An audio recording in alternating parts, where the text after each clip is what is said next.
नमः शिवाय। हर हर भोले नमः शिवाय।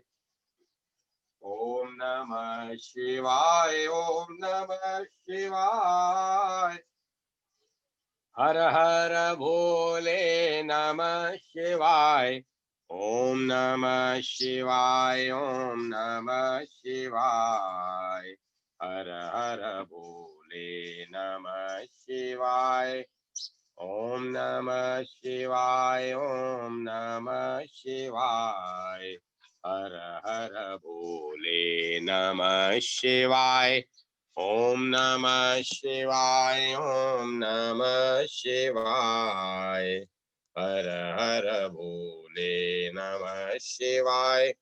ओम नमः शिवाय। ओम नमः शिवाय। हर हर भोले नमः शिवाय।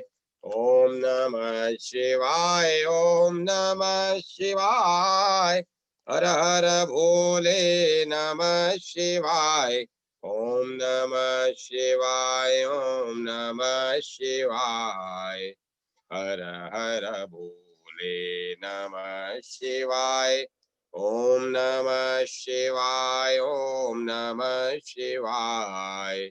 हर हर भोले नमः शिवाय। ओम नमः शिवाय। ओम नमः शिवाय। हर हर भोले नमः शिवाय। ओम नमः शिवाय। ओम नमः शिवाय। हर हर भोले नमः शिवाय। ओम नमः शिवाय। ओम नमः शिवाय।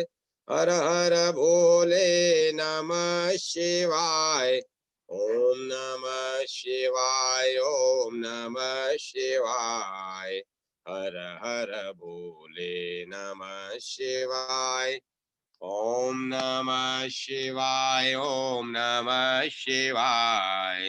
हर हर भोले नमः शिवाय। हर हर भोले नमः शिवाय। हर हर भोले नमः शिवाय। श्री हरि श्री हरि श्री हरि।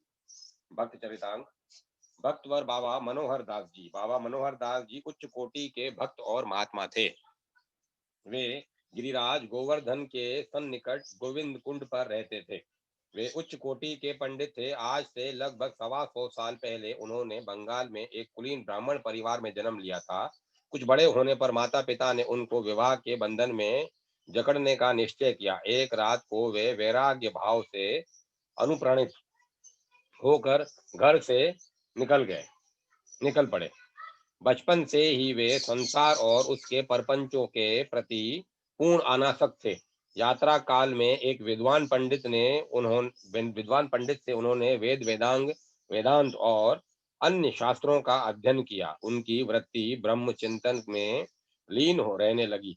उन्होंने हिमालय की तलहटी में एक अनुभवी योगी के संपर्क में अष्टांग योग का साधन किया। धीरे धीरे उनके मस्तक पर श्रीमद् भागवत के वर्ण गोपी प्रेम की छाप पड़ी। वे भावुक तो थे ही, भगवान श्री कृष्ण के अनन्य नैनाभिराम रूप लावण्य का आस्वादन करने के लिए ब्रज की ओर चल पड़े और वृंदावन में भगवत रसिक के सत्संग से जीवन का परमानंद प्राप्त किया। उसके पश्चात निधुवन, कुसुम सरोवर, राधा कुंड आदि पर रहकर तपस्या पूर्ण जीवन अपनाया तथा गोविंद कुंड पर स्थायी रूप से रहने लगे। नाम जप और भगवान के स्वरूप चिंतन में उनका मन इस तरह लगा कि वे भोजन भिक्षा आदि की भी सुध बुध भूल गए। कई वर्षों तक वे आटा जल में घोलकर पीते और नीम के पत्ते चबाकर ईश्वर भजन के लिए पर्याप्त समय निकाल लेते थे। रात भर ध्यान और स्मरण में जागते रहते थे। उनका त्याग उच्च कोटि का था। लंगोटी, गाड़े की चादर और मिट्टी के लोटे के सिवाय वे अपने पास कुछ नहीं रखते थे। श्री कृष्ण ने राधा रानी समेत उन्हें अपना दर्शन देकर कृतार्थ किया था। वे उन्मुक्त की तरह इधर उधर घूमा करते थे। एक बार तो एक कदम के पेड़ के नीचे 3 दिनों तक समाधिस्थ होकर खड़े रहे। वे रात रात गोविंद कुंड में खड़े रहते थे, कभी रोते कभी हंसते थे। भगवान का नाम ले लेकर जोर जोर से प्रेम पूर्वक पुकारते थे। उस समय सूखे मोटे टिक्कड़ और नीम के झोल रस्सा से ही काम चलाते थे। उनकी प्रेम साधना विलक्षण थी। उन्होंने अपने किसी भी शिष्य से कभी शारीरिक सेवा नहीं ली। 90 वर्ष की अवस्था में वे स्वावलंबी ही बने रहे। वे बड़े सहिष्णु थे। एक बार एक शिष्य ने मूर्खतावश उन पर भाले से प्रहार किया। वे मौन रहे, मुस्कुराते रहे। अन्य शिष्यों ने उन्हें आश्रम से निकालने की प्रार्थना की तो उन्होंने कहा कि यदि मैं नहीं रखूंगा तो बेचारे दूसरा कौन रखेगा। यदि उनको कोई साष्टांग दंडवत करता तो वे धरती पर माथा टेक कर प्रति नमस्कार करते थे। कभी कभी भक्ति के आवेश में बंगला के पद भी रचते थे। उनका ग्रंथ विदिग्ध विलास अत्यंत प्रसिद्ध है। वे भजनानंदी महात्मा थे। महात्मा श्री अवधदास जी, मैंने जिस दिन उन महापुरुष के चरणों में मस्तक रखकर प्रणाम किया, उस समय उनके चरण शीतल हो चुके थे। उनमें किसी को पहचानने की शक्ति नहीं रही थी। उसके उसके पश्चात कुछ घंटों ही में वे इस धरा पर और रहे। वे श्री गौरांग महाप्रभु के गौणीय संप्रदाय के विरक्त वैष्णव थे। उनकी निष्ठा थी कि श्रीमद् भागवत की ही साक्षात श्री कृष्णचंद्र हैं। वे श्रीमद् भागवत का ही पूजन, आराधन और पाठ करते थे। जीवन भर वे श्रीमद् भागवत का पाठ करते रहे। उनकी अवस्था 100 वर्ष से अधिक हो चुकी थी। दृष्टि शक्ति लुप्त हो गई थी, किंतु उनको तो श्रीमद् भागवत का पूरा ग्रंथ कंठस्थ था। यह भी स्मरण था कि उनके पाठ ग्रंथ के किसी पुष्ट में कितने श्लोक हैं। आसन पर बैठकर ग्रंथ के पुष्ट यथाक्रम पलटते जाते और पाठ करते जाते थे।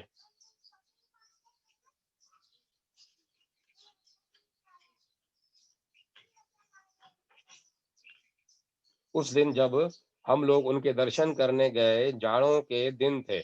मध्याह्न में पाठ विश्राम करके वे आंगन में धूप में लेटे थे।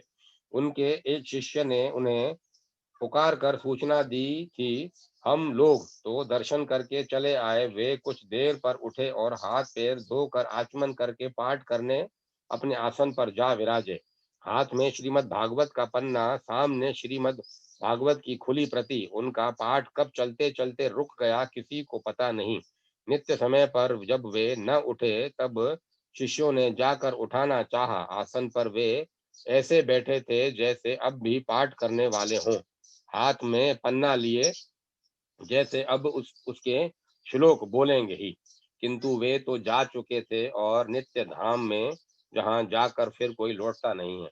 पंडित श्री अमूलक राम जी शास्त्री एक सीधे साधे वेश एवं सरल स्वभाव के ब्राह्मण को देखकर कौन विश्वास करता है कि वे न्याय शास्त्र के प्रकांड विद्वान हैं। वे कुरुक्षेत्रीय ब्राह्मण थे। उन्होंने काशी में विद्या अध्ययन का प्रारंभ किया और नवद्वीप बंगाल जाकर न्याय शास्त्र की विशेष योग्यता संपन्न की। परंतु जिसको आनंद कंद श्री कृष्णचंद्र अपनाना चाहें, वह न्याय के तर्क जाल में कैसे उलझा रह सकता है। शास्त्री जी को तर्क के अपार विस्तार में रसानुभूति नहीं हुई। वे निम्बार्क संप्रदाय की दीक्षा लेकर श्री वृंदावन वास करने लगे। ब्रज का वास ही तो समस्त पुण्यों का परम फल है। शास्त्री जी स्वामी श्री हरिदास जी की परंपरा में दीक्षित हुए थे। शास्त्रों के अध्ययन में यदि श्री वजेंद्र नंद ने वंद्र के चरणों में अनुराग न हुआ तो अध्ययन व्यर्थ गया।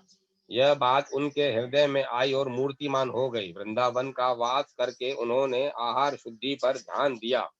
ब्राह्मण को दान लेने का अधिकार है, यह बात ठीक होने पर भी यह बात शास्त्रों में स्पष्ट आई है कि दान लेने से ब्राह्मण के तप और तेज का ह्रास होता है। पवित्र उपार्जन से प्राप्त अन्न ही पवित्र मन का निर्माण करता है।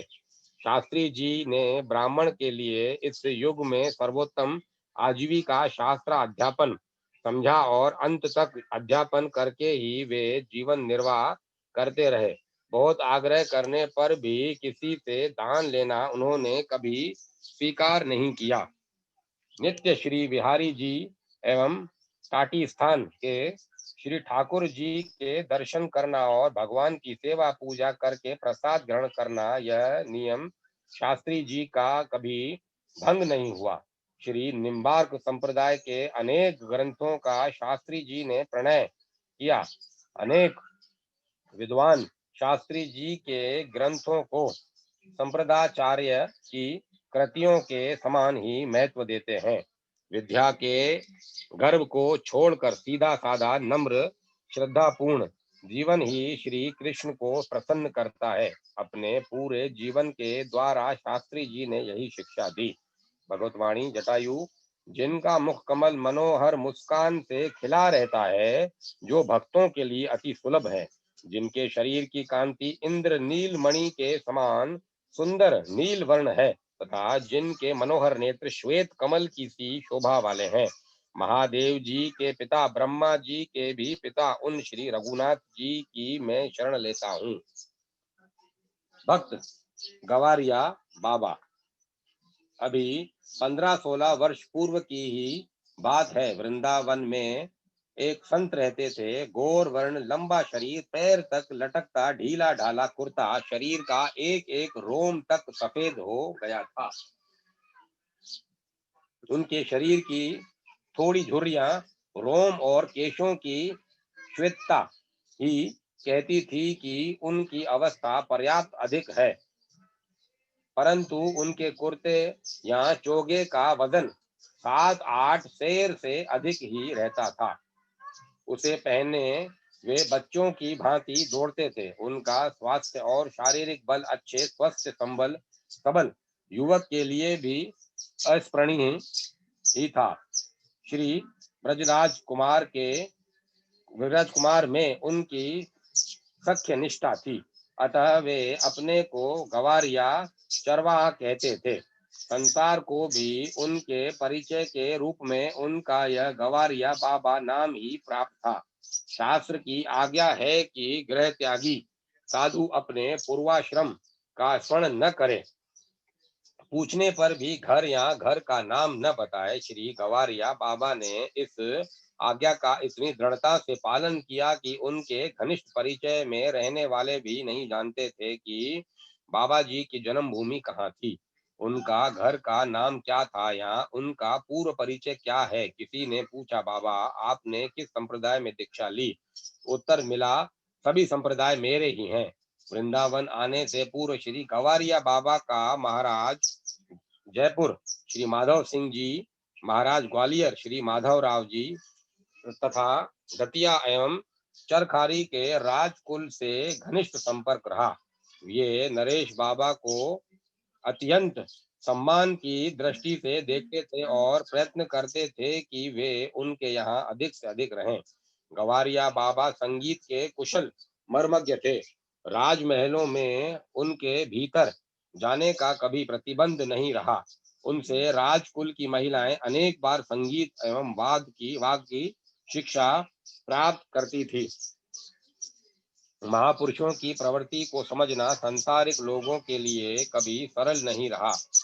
उसमें भी चपल चूड़ामणि श्री श्याम सुंदर के सखाओं की वृत्ति का तो पूछना ही क्या। गवारिया बाबा की प्रवृत्ति के में यह अद्भुत भाव बहुत पर्याप्त था।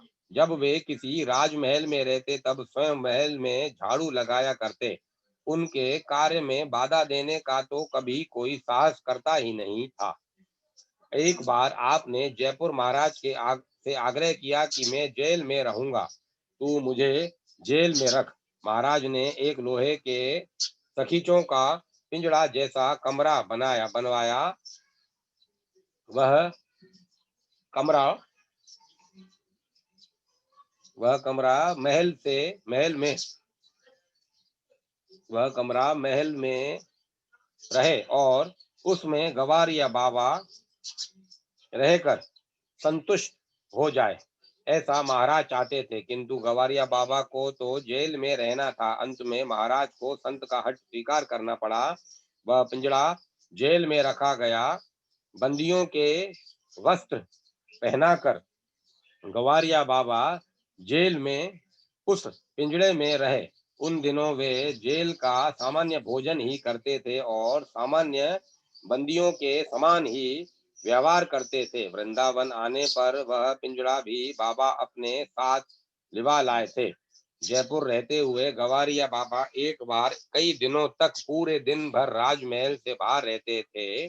किसी को कुछ विशेष पता नहीं था। उन दिनों जयपुर में कोई मकान बन रहा था। प्रातःकाल मजदूर के वेश में ठाडा बांध कर आप वहां मजदूरी करने पहुंच जाते थे। दिन भर परिश्रम करते, सायंकाल ठेकेदार से कहते, मालिक कल से मैं नहीं आऊंगा, मुझे छुट्टी दे दी जाए, मेरे पैसे दे दीजिए। ठेकेदार इतने परिश्रमी मजदूर को छोड़ना नहीं चाहता था। उसने कहा, तुझे छुट्टी नहीं मिलेगी, पैसे तो सबको साथ ही बटेंगे। सप्ताह के अंत में मजदूरी बांटने का दिन आया। उस दिन गवारिया बाबा मजदूर के वेश में न जाकर अपना लंबा लबादा पहन कर गए। ठेकेदार और मजदूर चकित रह गए। जो संत महाराज जयपुर के साथ बग्घी पर घूमने निकलते हैं, वे 7 दिन उनके यहाँ सबसे कठोर श्रम करते रहे। यह समझना ही उनके लिए अद्भुत था। बाबा ने अपनी मजदूरी के पैसे ठेकेदार से लिए और उनके चने खरीदे। छोटे बालकों को, मयूरों को और बंदरों को वे चने बड़ी उमंग से उन्होंने खिलाए। एक बार पतंग उड़ाते समय एक लड़का मकान की छत से गिर पड़ा। पतंग के पीछे देश के में ऐसी घटनाएं प्राय होती हैं, किंतु सत्पुरुष तो घटनाओं को यूं घटना ही नहीं रहने देते, वे तो उनसे गंभीर शिक्षा जगत को देते हैं। गवारिया बाबा ने लड़के के छत से गिरने की बात सुनी तो अपने पूरे मुख में कालिक पोत ली और एक पतंग छोटे धागे में बांधे कई दिन वे नगर में घूमते रहे। किसी ने ऐसा करने का कारण पूछा तो, देखो पतंग उड़ाते समय वह लड़का मर गया और मेरा मुंह काला हुआ। ऊपर की ओर देखना और नीचे का ध्यान न रखना ऐसा ही सर्वनाश कराता है। गवारिया बाबा सदा ब्रज भाषा ही बोलते और लिखते थे। ब्रज वृंदावन आने पर अंतिम कई वर्षों तक वे मौन रहे। उस समय भी ब्रजभाषा में ही लिख कर बात करते थे। दिन में वे कहीं भी रहें, रात्रि में वृंदावन के समीप जंगलों में घूमा करते थे। एक बार घूमते समय चोरों के एक दल ने उन्हें देखा। बाबा को तो वे पहचानते ही थे। सबने कहा, गवारिया चोरी करीबे चलेगो। बाबा को लगा कि श्याम सुंदर के सखा कहीं दही चोरी करने जा रहे हैं, तो प्रसन्नता के साथ हो गए। एक घर में चोर घुसे। चोर तो अपने काम में लग गए और गवारिया बाबा कोई खाने पीने की सामग्री ढूंढने लगे। उन्हें केवल गुड़ मिला और कहीं एक ढोलक लटकता मिल गया। आप ढोलक बजाने लगे। चोरों ने भागते भागते भी उन्हें पीटा और घर के लोगों ने भी जगकर अंधकार में पीटा। जब प्रकाश में पहचाने गए तब सबको बड़ा दुख हुआ। घर के लोगों ने देखा कि बाबा हाथ में जरा सा गुड़ लिए हैं और कह रहे हैं, यारों के साथ चोरी करने आया था, तो मार तो खूब पड़ी। शरीर छोड़ने छूटने से 15-20 दिन पहले ही उन्होंने अपने इस धाम को छोड़ने की बात लोगों से कह दी और आग्रह किया, मेरी शोक सभा मेरे सामने ही मना लो। बड़ी कठिनाई से बाबा को लोग समझा पाए कि उनके रहते ऐसी अमंगलपूर्ण योजना करने का साहस कोई कर नहीं पाता। मेरा कोई स्मारक न रखा जाए, कोई चरित्र न लिखा जाए, यह बाबा का आदेश था। नश्वर शरीर की स्मृति रखी जाए, यह उन्हें बिल्कुल स्वीकार नहीं था। उन्होंने शरीर छोड़ते समय भगवान के मंदिर से आया हुआ भगवान का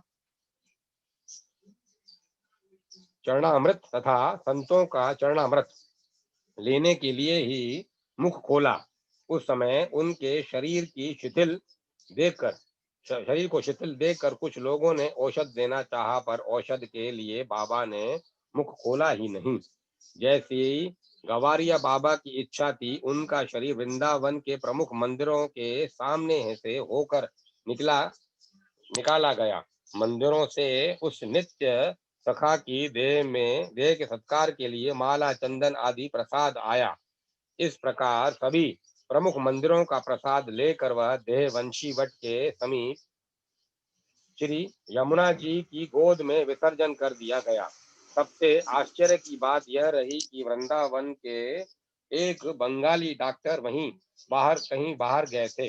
वे बाबा के शरीर छोड़ने से के 2-3 दिन बाद आए और एक संत से कहने लगे, मैंने सुना था कि गवारिया बाबा केवल ब्रजवासियों के घर ही प्रसाद लेते हैं, पर आज प्राय वे मेरे यहाँ आए और मांग कर दूध पी गए। जब डॉक्टरों को बताया गया कि बाबा का शरीर 3 दिन पूर्व ही छूट चुका है, तब वे इस पर बड़ी कठिनाई से विश्वास कर सके। इसी प्रकार अपने एक श्रद्धालु को बाबा ने स्वप्न में दर्शन दिया और बताया, मैं तुम्हें भगवान के पास ले आने आऊंगा। वह व्यक्ति बीमार था, पर स्वप्न देखकर स्वस्थ हो गया। निश्चित तिथि को उसका शरीर सहसा ही छूट गया। ग्वारिया बाबा वृंदावन के इस पिछले समय के सबसे प्रसिद्ध संतों में आए हुए हैं। उन्होंने अपनी मस्ती से केवल एक शिक्षा दी है कि श्री ब्रजराज कुमार केवल भाव के वश में हैं। जो जिस भाव से उन्हें अपना मान ले, भाव दृढ़ हो तो वे उसी संबंध को सर्वथा सत्य स्वीकार कर लेते हैं। विद्यावारिधि श्री कृष्णानंद दास जी, आपका जन्म जालंधर जिले का था। 60 वर्ष की आयु में सन 1997 के फाल्गुन मास में आपने वृंदावन रज प्राप्त की। आप क्षण दर्शन के विद्वान थे। काशी में अध्ययन हुआ, वहीं संन्यास की दीक्षा ग्रहण की। आपका त्याग वैराग्य एक विलक्षण ढंग का ही था, जो आज बहुत कम देखने में आता है। आप श्री कृष्ण भक्ति के रसिक थे। विद्या अभ्यास के अनंतर आप गंगा तट पर भ्रमण करते रहे, किंतु हृदय को शांति न मिलती थी।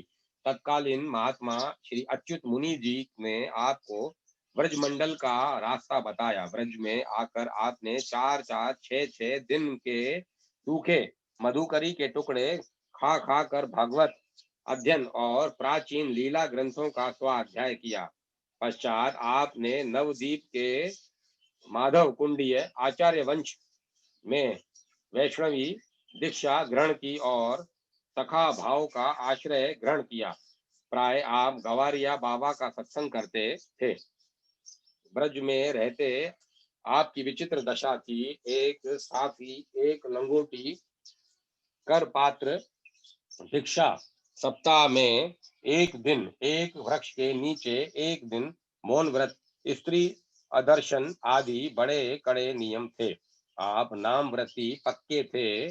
जिस गांव में अखंड कीर्तन न हो, जिस भक्त के घर में भगवत पूजा न हो, वहां आप जल ग्रहण नहीं करते थे। लोगों को आप एक ही उपदेश देते थे, भाई गिद्ध अजामिल गणिका से तुम गए बीते नहीं हो। मनुष्य की देह मिली है, हरि नाम जपो और चलते फिरते प्रभु नाम का कीर्तन करते रहो। भाई गिद्ध अजामिल गणिका से तुम गए बीते नहीं हो। मनुष्य की देह मिली है, हरि नाम जपो और चलते फिरते प्रभु नाम का कीर्तन करते रहो। नहीं कली कर्म न धर्म विवेकु, राम नाम अवलंबन एकु। बस यही आपका मुख्य उपदेश था। एक दिन आपके साथ देवी घटना घटी। आपके सारे शरीर को एक तेज पुंज ने जकड़ लिया और कहा, क्या तुम छोकरी की तरह अपने ही काम में लगे रहते हो? विद्या में इतना श्रम किया है, इससे जन कल्याण क्यों नहीं करते? बस यही उसी समय से आपने प्रचार कार्य शुरू किया, आचार्य को आदर्श बनाया और धर्म रक्षार्थ अपने प्राणों का लोभ भी परित्याग कर दिया। उत्तर प्रदेश में उत्तरीय जिलों में ग्राम ग्राम में आपने धर्म प्रचार किया। 20वीं सदी के प्रथम चरण में जब आर्य समाज, देव समाज, ब्रह्म समाज आदि विविध मार्ग जोर पकड़ रहे थे, तब आपने एक एक दिन में 5-5 ग्रामों में सभा करके धर्म रक्षार्थ प्रबल आंदोलन किया। ब्रज और उसके बाहर लगभग 200 कीर्तन संस्थाएं स्थापित की, जिनका संचालन आज भी उनके 4 संप्रदाय आश्रम वृंदावन द्वारा हो रहा है। आपने कई धार्मिक एवं भावात्मक ग्रंथ भी लिखे हैं। यह कहने में कोई संदेह नहीं है कि सहस्त्रों भोली ग्रामीण जनता ने आपके उपदेशों से मार्ग प्राप्त किया। भक्त प्रवर श्री राधिका दास महाराज, महात्मा पंडित श्री राम प्रसाद जी अथवा श्री राधिका प्रसाद ने जयपुर राज्य के चिड़ावा ग्राम नामक ग्राम में पंडित लच्छी राम जी मिश्र के घर संवत 1933 माघ कृष्णा अष्टमी रविवार को जन्म ग्रहण किया था। आप जब 8 वर्ष के थे, तभी से चिड़ावा के प्रसिद्ध मंदिर श्री कल्याण राय जी के नित्य प्रति दर्शन करने को जाया करते और भगवान से अनेक प्रार्थनाएं करते। अंत में कहते, हे कृपालु, सारे संसार का भला करते हो, मेरा भी भला करना। आप उच्च कोटि के भक्त और श्री भगवान नाम के बड़े रसिक थे। आपने भगवत नाम, भगवत भक्ति, भगवत महिमा आदि विषयों पर गंगा शतक, संस्कृत भजना रत्नावली, भाषा भजन रत्नावली, वैराग्य सुधा बिंदु, भक्ति सुधा बिंदु, विज्ञान सुधा बिंदु, हरि नामोपदेश, हरिजन महिमोपदेश, भक्त नामावली, श्री मत सत गुरु जीवन चरित्र, सिद्धांत साधु बिंदु, भक्त मंदाकिनी, श्री मदाचार्य स्तुति, सिद्धांत षटपटी, विनय पद्मावली और श्री कृष्ण परातत्व आदि ग्रंथों की रचना की।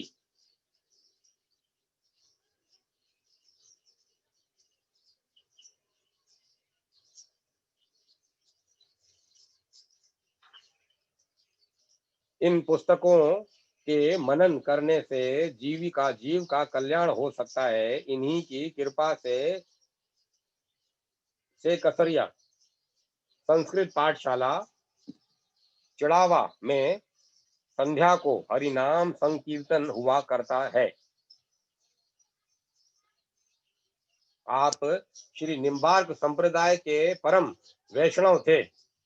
भिन्न भिन्न मतावलंबियों में प्राय परस्पर द्वेष रहा करता है, किंतु आप इस प्रमाद के नितांत अपवाद थे। आप वैष्णव होते हुए भी किसी अन्य देव के प्रति न तो अश्रद्धा रखते थे, न किसी तरह की विद्वेष भावना ही आपके मन में थी। प्रत्युत कहा करते थे, सर्वदेवानमस्कार केशव प्रति गच्छति। धन्य है सच्ची महानुभावता, इसी का नाम है। आपकी दिनचर्या बड़ी ही विचित्र थी।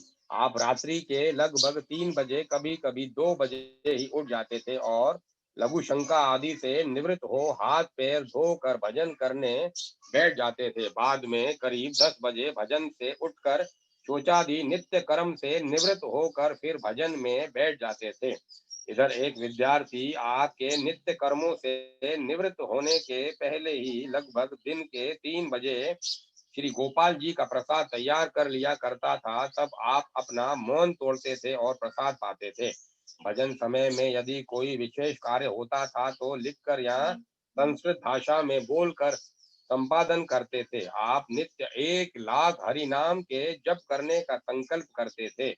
आपका यह भी एक दृढ़ नियम था कि श्री भगवान के अर्पण किए बिना जल तक ग्रहण नहीं करते थे और प्रसाद के नाम से तो विषय तक से नहीं हिचकते थे। प्रसाद के नाम से तो विष तक से नहीं हिचकते थे। आपकी भक्ति बहुत ही ऊंची थी। श्री राधा कृष्ण का नाम लेते ही आपकी आंखों में प्रेम आंसू भर आते थे। दीनता की तो आप मूर्ति ही थे। भगवान का नाम लेने वाला प्रत्येक व्यक्ति आपकी दृष्टि में भक्त था। आप बड़े भारी विद्वान और ब्राह्मण होने पर भी भक्त मात्र के चरण रज को ग्रहण करना चाहते थे। हृदय ऐसा सरल और शुद्ध था कि आपकी दृष्टि में शायद ही किसी का दोष दिखता था। आप में देवी संपत्ति का विशेष विकास था। श्री राधे श्याम के नाम और लीला पर आप मुग्ध थे, परंतु भगवान के किसी भी स्वरूप से आपको अरुचि नहीं थी। सुना है एक बार कहीं श्री राम लीला हो रही थी। आप देखने पधारे। भगवान श्री राम, श्री लक्ष्मण तथा माता श्री सीता जी के स्वरूपों को देखते ही आप प्रेमावेश में बेसुध हो गए। आपने श्री राम जी के चरण पकड़ लिए। औरों की दृष्टि में वे राम लीला के एक बालक थे, परंतु आपकी दृष्टि में साक्षात भगवान श्री राम ही थे। आप सत्वन करने लगे। उस दिन रामलीला रुक गई, परंतु असली रामलीला तो हो ही गई। आपकी साधुता, श्री कृष्ण परायणता, नाम प्रेम, नियम का बर्ताव बहुत आदर्श था। वैसे तो आप प्रति वर्ष 2 बार अर्थात श्रावण और फाल्गुन में वृंदावन अवश्य जाया करते थे, किंतु श्री वृंदावन वास से पूर्व के 5 वर्षों में तो आपका ध्यान श्री वृंदावन की ओर विशेष आकर्षित हो गया था। इन 2 वर्षों में आपको अपने शरीरपात की शंका हो गई थी, अतः आपने निरंतर श्री वृंदावन में रहना ही निश्चय कर लिया था। सन 1999 के चैत्र मास में आप रुग्ण हो गए और साधारण चिकित्सा से कुछ लाभ नहीं हुआ। आपका मन औषध ग्रहण करने का कम था, परंतु सेठों के विशेष आग्रह तथा और भक्तों के कहने के अनुसार आपने दवा लेनी आरंभ की, किंतु ईश्वर इच्छा और ही थी। आपके रुग्ण होने से आपकी धर्मपत्नी और पुत्र तथा सेठ गोरख राम जी तथा द्वारकादास जी आपके पास वृंदावन चले गए और आपकी सेवा करने लगे। आपके आज्ञा अनुसार वहां पर महीनों पहले 8 पहर का हरि कीर्तन होने लगा और कलयुग में भी सतयुग का सा समय आ गया। आपने श्री वृंदावन वास होने के 25 दिन पहले से अखंड मौन व्रत आपने वृंदावन वास होने के 25 दिन पहले से अखंड मौन व्रत धारण कर लिया था और श्री राधे श्याम शब्द के अतिरिक्त अन्य समस्त शब्दों का उच्चारण करना त्याग दिया था। मौनावस्था में एक बार आपने स्लेट पर लिखा था, 7 दिन रास लीला तथा 7 दिन श्रीमद् भागवत की कथा अच्छे सुयोग्य विद्वानों से होनी चाहिए। महात्मा जी के कथना अनुसार 7 दिन रास लीला तथा 7 दिन श्रीमद् भागवत का पठन निर्विघ्न हुआ। इस तरह सच्चे भक्त का जीवन व्यतीत करते हुए श्री महाराज का सन 1999 श्रावण शुक्ला त्रयोदशी को प्रातः काल 9 बजे श्री वृंदावन निकुंज वास हो गया और हमारी दृष्टि में सदा के लिए एक दुर्लभ महापुरुष का अभाव हो गया। श्री राम नाम के आड़तिया जी आड़तिया जी श्री राम नाम के आड़तिया जी का नाम पश्चिम आड़तिया जी का नाम पंडित बालूराम जी था। बचपन में ही उनको राम नाम की लगन लग गई थी। साधारण पढ़ना लिखना जानकर भी उन्होंने जो कार्य कर दिखाया वे वह बड़े बड़े ग्रंथ रटकर विश्वविद्यालयों की ऊंची से ऊंची डिग्री पाने वाले के लिए भी सहज साध्य नहीं है। उन्होंने चुपचाप एक महान संस्था का काम कर दिखाया। राजस्थान तो उनका घर ही था। असम, बंगाल, बिहार, युक्त प्रांत, मध्य प्रदेश, दक्षिण गुजरात आदि भारत के समस्त प्रांतों में भी त्रितापहारी राम नाम का प्रचार करते हुए धन्य हो गए हैं। उनकी उपदेश प्रणाली सरल किंतु हृदय ग्रहिणी थी। मामूली समझ के लोगों से लेकर बड़े बड़े विद्वान, वकील, बैरिस्टर, न्यायाधीश, राजा और जमींदार, तालुकेदार आदि उनके उपदेशों से प्रभावित होकर राम नाम की माला जपने का नियम ले चुके हैं। इसका प्रमाण श्री आड़तिया जी के वे बड़े बड़े बही खाते हैं जिनमें राम नाम की माला फेरने की प्रतिज्ञा करने वाले ऐसे हजारों नहीं लाखों मनुष्यों के हस्ताक्षर हैं। महामना माल्य जी के सरीके पुरुषों के हस्ताक्षर भी आपकी बही में हैं। लोगों को आड़तिया जी की सुख दुख में संभावना का पता उस समय लगा जब संवत 1981 में उनके नौजवान विवाहित पुत्र की मृत्यु हो गई। वह मृत्यु नहीं वज्रपात था, किंतु सबने उस दारुण दुखदायक प्रसंग पर भी भक्त हृदय आड़तिया जी को राम नाम लेकर नाचते हुए ही देखा था। जो लोग पहले उनकी मस्ती को बनावटी समझकर उनकी हंसी उड़ाया करते थे वे भी उनकी धीरता अविचलता देखकर दंग रह गए थे। आड़तिया जी परमार्थ कामी उदार सज्जनों की सहायता से नासिक, त्र्यंबकेश्वर, उज्जैन, चित्रकूट, कुरुक्षेत्र, पुष्कर, काशी, प्रयाग, अयोध्या, हरिद्वार, गंगोत्री आदि स्थानों में अन्नस्त्र और पाठशालाएं स्थापित करने में भी समर्थ हुए थे।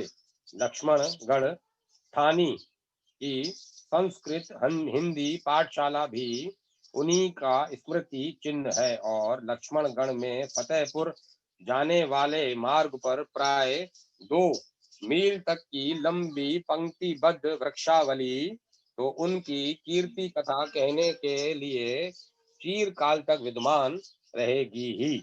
उनके अपने बतलाए हुए आत्म परिचय का संक्षेप में यह सार है। मेरा जन्म शेखावटी सीकर राज्य अंतर्गत लक्ष्मणगढ़ में सन 1933 फाल्गुन शुक्ला अष्टमी को हुआ था। पिताजी का नाम रतिराम था। वे मुझको पढ़ने के लिए गुरुजी के यहाँ भेजते थे, किंतु मैं अंतःकरण की प्रेरणा से पढ़ने न जाकर मंदिरों में चला जाता था।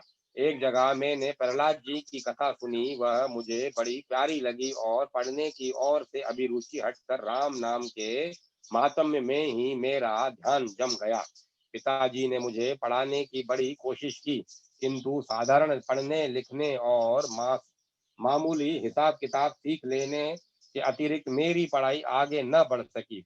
पश्चात पिताजी की आज्ञा से मैंने कुछ समय तक दुकानदारी की, परंतु उस समय में भी मेरा जी नहीं लगा, अतः उसे भी छोड़ना पड़ा। सन 1968 में मैं नवलगढ़ के प्रसिद्ध मान सिंह का घराने के श्रीयुक्त गणेश दास कन्हैयालाल फर्म में 30 रुपए मासिक वेतन पर मुनीब होकर आसाम के तेतलिया नामक स्थान में गया। कुछ समय काम करने के बाद मुझको कपड़ा खरीदने के लिए कलकत्ता भेजा गया। वहां तेतलिया वालों के निकट कुटुंबी श्रीयुक्त सोनी राम हनुमान दास जी की मार्फत कपड़ा खरीद लिया गया। उस फर्म के दुकानदार उन दिनों बाबू सालग्राम मानसिंह का था।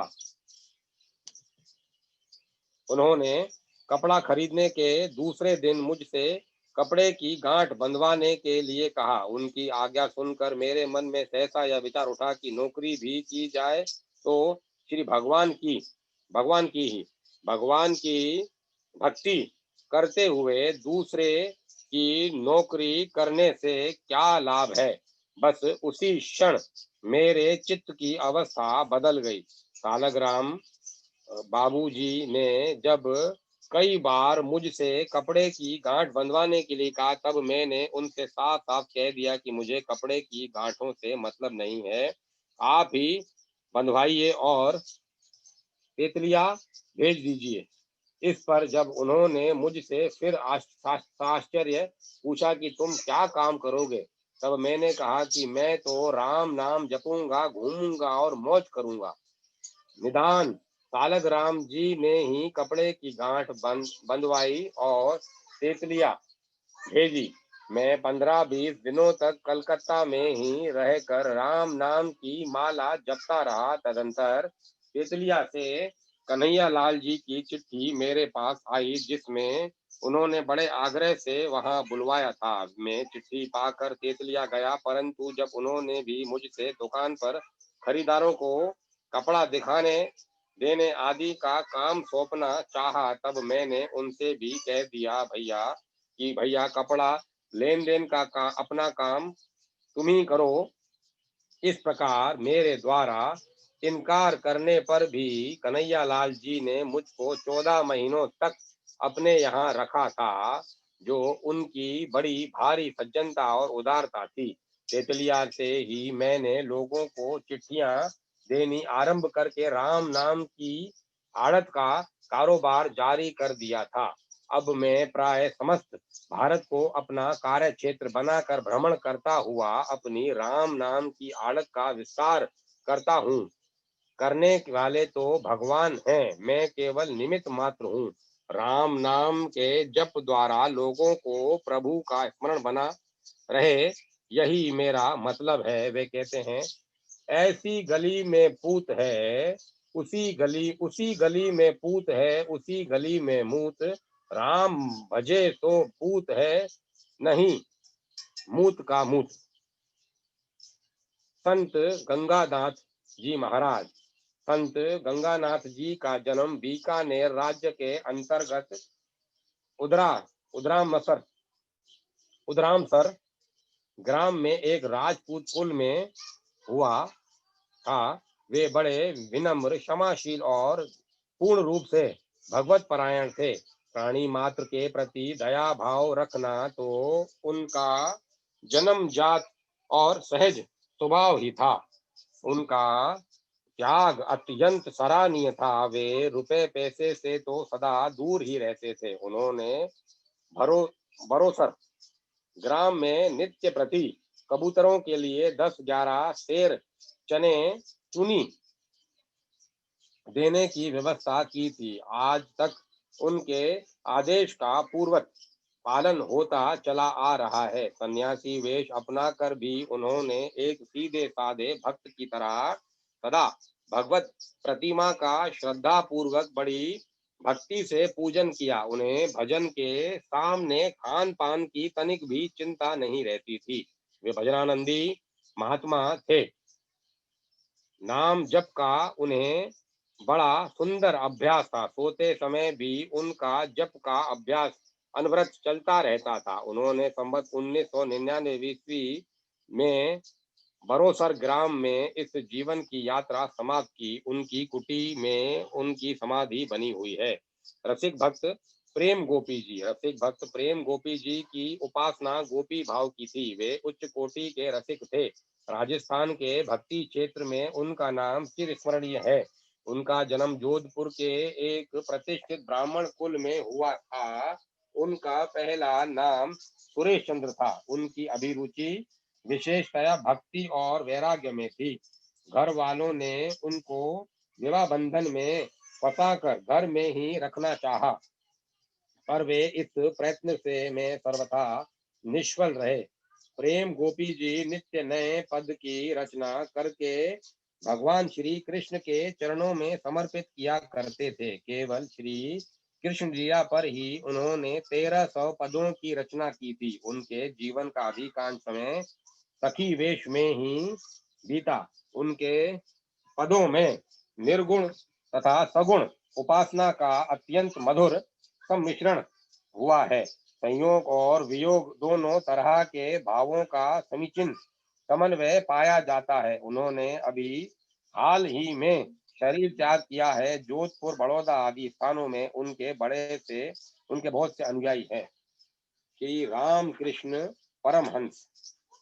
श्री रामकृष्ण परमहंस, जिनकी जन्म शताब्दी भारतवर्ष भर में तथा यूरोप और अमेरिका के विभिन्न भागों में मनाई गई है तथा जो एक मत से आधुनिक भारत के संत शिरोमणि गिने जाते हैं। 17 फरवरी सन 1836 को बंगाल प्रांत अंतर्गत हुगली जिले के कामारपुकुर नामक एक अप्रसिद्ध गांव में पैदा हुए थे।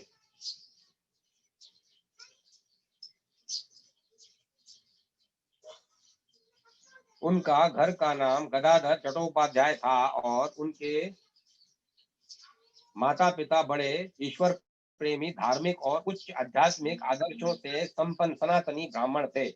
श्री रामकृष्ण का असाधारण घटनाओं से परिपूर्ण प्रारंभिक जीवन जन्म स्थान में ही व्यतीत हुआ। 4 साल की अवस्था में ही वे पहल समाधिस्थ हुए और दिनों दिन उनकी यह प्रवृत्ति बलवती होती गई।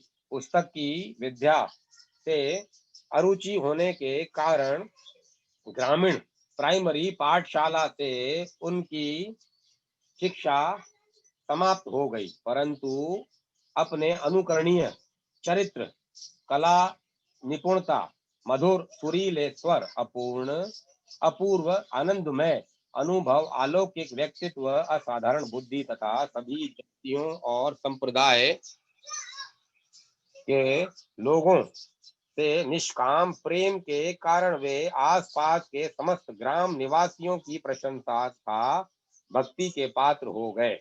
सन 1853 ईस्वी में श्री रामकृष्ण अपने सबसे बड़े भाई राजकुमार चटर्जी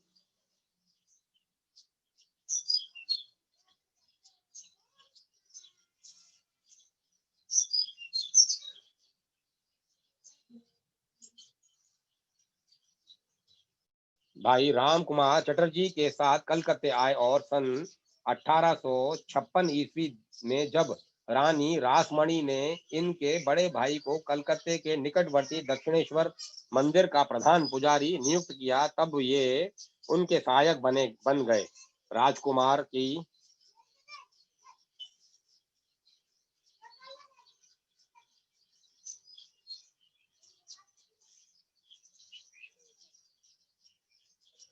राजकुमार की मृत्यु के बाद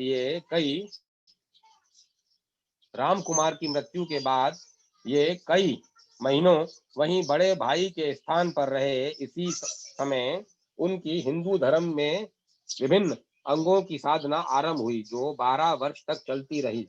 यहाँ पर उन्होंने किस प्रकार तपस्या और त्याग में जीवन व्यतीत किया, किस प्रकार तोतापुरी से संन्यास लिया और उन्होंने इनका नाम रामकृष्ण परमहंस रखा और किस प्रकार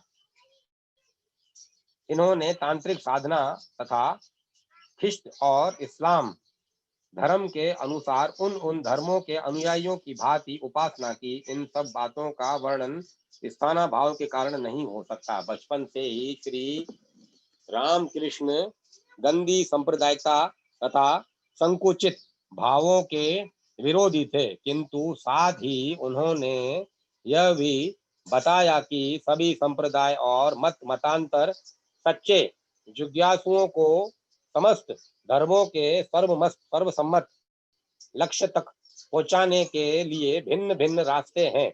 संसार के भिन्न भिन्न संप्रदायों और मतांतरों के अनुसार साधना करके इन्होंने प्रत्येक विशिष्ट धर्म के सर्वोच्च ध्येय को प्राप्त किया और साधना द्वारा प्राप्त अपनी आध्यात्मिक अनुभूतियों का पुंज मानव जाति को दिया। उनके प्रत्येक विचार सीधे ईश्वर से प्राप्त होते थे।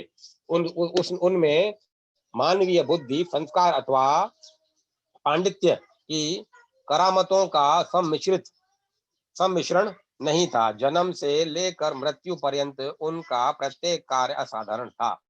उनके जीवन की प्रत्येक अवस्था किसी नए शास्त्र का एक एक अध्याय थी, जिसे मानो पौरासत्य और पाश्चात्य सभी लोगों को लाभ पहुंचाने के लिए तथा 20वीं शताब्दी की अध्यात्म संबंधी आवश्यकताओं को पूर्ण करने के लिए स्वयं भगवान ने अपने अलक्ष्य हाथों से खास तौर पर लिखा था। अपने चरित्र और उपदेश उनके चरित्र और उपदेश इतने अलौकिक एवं चमत्कार पूर्ण थे कि उन चमत्कार पूर्ण थे कि उनके 16 अगस्त 1886 को संसार से कूच करने के 10 वर्ष के भीतर ही भूतपूर्व प्रोफेसर C.H. टॉनी ने लंदन में इंपीरियल और क्वार्टरली रिव्यू के सन 1896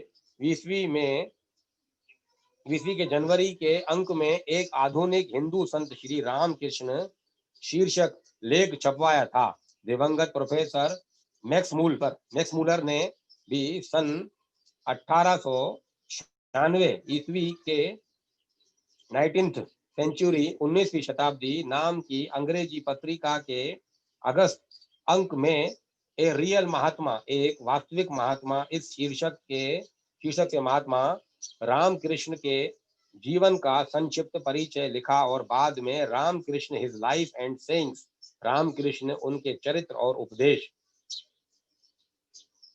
नाम की पुस्तक लिखी। सन 1903 ईस्वी में न्यूयॉर्क अमेरिका की वेदांत सोसाइटी सेइंग्स ऑफ रामकृष्ण के उपदेश तथा सन 1907 में गॉस्पेल ऑफ रामकृष्ण का संदेश नामक ग्रंथ प्रकाशित किए।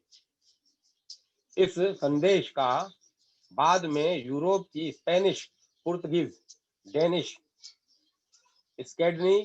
स्कैंडिनेवियन और जेकोस्लोवाकिया की भाषा में अनुवाद हुआ। श्री रामकृष्ण के प्राकट्य का हेतु, उनके अवतार का हेतु अपने जीवन के द्वारा यह दिखलाना था कि किस प्रकार कोई सच्चा आत्मज्ञानी इंद्रिय के विषयों से बहिर्मुख होकर परमानंद में लीन रह सकता है। वे यह सिद्ध करने के लिए आए थे कि प्रत्येक आत्मा अमर है और ब्रह्म तत्व को प्राप्त करने की सामर्थ्य रखता है। विभिन्न संप्रदायों के अंतस्थल के सैद्धांतिक एकता दिखाकर उनमें मेल स्थापित करना ही उनके जीवन का उद्देश्य था। पहल श्री रामकृष्ण ने ही यह सिद्ध करके दिखाया कि समस्त धर्म एक नित्य सत्य की ओर ले जाने वाले विभिन्न मार्ग हैं। परमात्मा एक है, किंतु उसके अनेक रूप हैं। विभिन्न जातियां उसकी पूजा विभिन्न नामों और रूपों से करती है। वह साकार भी है और निराकार भी, और दोनों से परे निपुण भी है। उसके नाम और रूप होने पर भी वह बिना नाम और बिना रूप का है। उनका ध्येय था परमात्मा को विश्व का माता पिता सिद्ध करना और इस प्रकार स्त्रीत्व के आदर्श को जगदम्बा के पद पर प्रतिष्ठित करना। अपनी स्त्री को वे मानवी रूप में जगदम्बा ही समझते थे और षोडशी देवी कहकर उसकी पूजा करते थे। इसी प्रकार वे इस विलासिता के युग में उसकी पूजा करते थे। इस प्रकार षोडशी देवी कहकर उसकी पूजा करते थे। इस प्रकार इस विलासिता के युग में भी भौतिकेतर आध्यात्मिक विवाह की सत्यता उन्होंने प्रमाणित की। उनकी स्त्री भगवती कुमारी शारदा देवी ने पवित्रता, सतीत्व और जगन मातृत्व का आदर्श स्थापित किया और वे भी श्री राम कृष्ण को मानव रूप में जगदीश्वर मानकर ही उनकी भक्ति करती थी। संसार के धार्मिक इतिहास में इस प्रकार के आध्यात्मिक विवाह का अन्य कोई उदाहरण नहीं मिलता, अपितु श्री राम कृष्ण ने आध्यात्मिक जगत में गुरु को स्त्री रूप में मानकर स्त्रीत्व के आदर्श को और भी ऊंचा बना दिया। धार्मिक इतिहास के सतीत्व स्त्रीत्व को इतना सम्मान देने वाला अन्य कोई मसीहा अथवा नेता नहीं देखा गया। श्री राम कृष्ण स्पर्श मात्र से ही किसी भी पापी के चरित्र को अपनी देवी शक्ति द्वारा पलट देते थे और उसे आध्यात्मिक जगत में पहुंचा देते थे। वे दूसरों के पाप अपने ऊपर ले लिया करते थे और अपनी आध्यात्मिक शक्ति उनमें डालकर तथा उन्हें ईश्वर के दर्शन कराकर उनको पवित्र कर देते थे। ऐसी अलौकिक शक्ति साधारण संतों और महात्माओं में देखने को नहीं मिलती।